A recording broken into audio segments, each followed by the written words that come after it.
Welcome to Kenton's videos. Enjoy the video. You need a working Face ID profile. Once confirmed, install or update the app you want to use with Face ID. Open the app immediately so it can present its Face ID permission prompt. If the app is coded to support Face ID, it will ask to enable it. Make sure you allow the prompt during first run or in the app's security settings.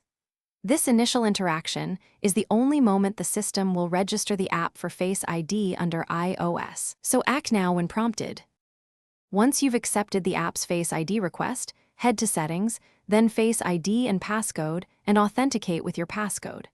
Scroll down to Other apps. This list only shows apps that requested Face ID support after you open them. If the app appears, toggle it on to allow biometric authentication. This step links the app's keychain access to Face ID. Without it, the app can't use your biometric data. Make sure to reopen the app after toggling so the integration completes. Now test the workflow. Perform a sign-in or protected action within the app and use Face ID when prompted.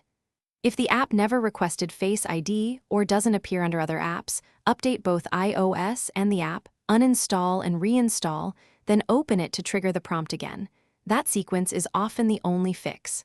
If toggling doesn't work, restart your iPhone and recheck settings. If it still fails, contact the app developer. Only apps built with Face ID support.